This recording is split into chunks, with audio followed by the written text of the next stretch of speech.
Welcome to another edition of my reviewing all my CDs. If you don't know what's happening, I am reviewing all the CDs in my collection randomly, trying to remember anything I can about them and giving them a review.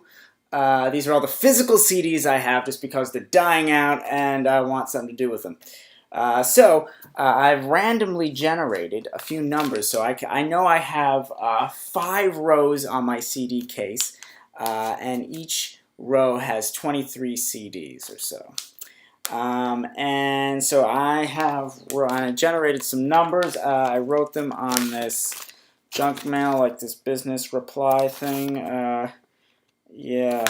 So, okay, we're row 2. Item 13, okay, let's see what that is. 1, 2, 3, 4. Look at this. Check it out. The Tubes. Ah, that flicker is good. This is awesome. This is the Tubes' first album. Look at this. Look at that. What's happening there? It's the same thing that's happening on the back, I'll tell you that.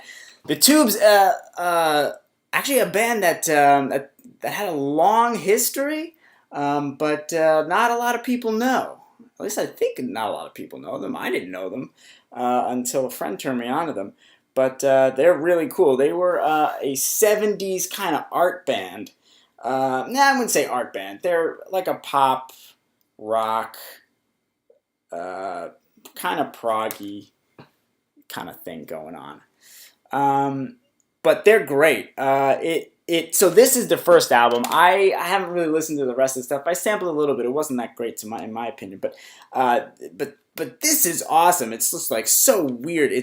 And good though. It's super cool. It had like 23 members. Their musical shows at the time were like these extravagant, like this came out in like 75 or something. So like the shows were really extravagant and they had like people on stilts walking around and like tons of people on stage and like essentially softcore pornography. So crazy.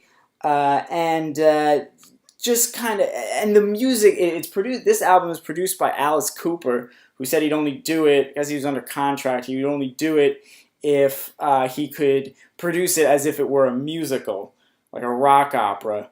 So it kind of sounds like that.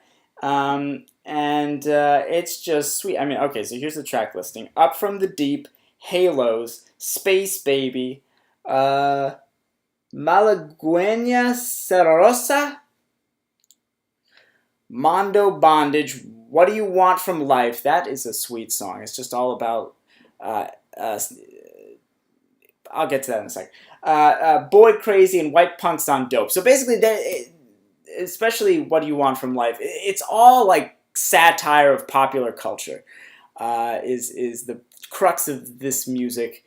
And I read one reviewer talking about how they came too early. Like the MTV generation would have served them better to speak to, because they had such visual ideas. They're very kind of centered around pop culture.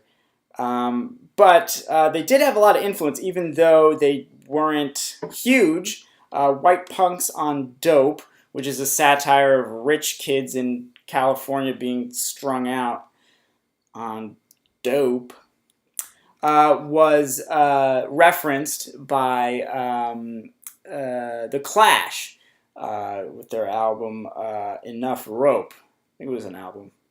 Either an album or a song, Enough Rope. That's a lyric in White Punks on Dope. You can see how that could be because of the rhymes.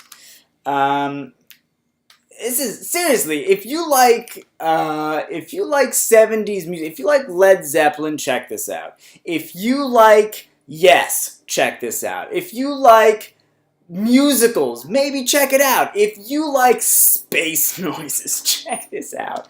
It's awesome. I highly recommend it. It may be too weird for some people's taste, but to those people I say, grow some weird balls. I don't know what the organ you'd need to really appreciate that, but that's what it is. The Tubes, their first album, it's good. I give it a thumbs up. I'm probably gonna give all my albums that I have thumbs up because, like, why would I own them if I didn't like them? I don't know. Maybe I made a mistake. We'll find out. We'll find out. Who knows?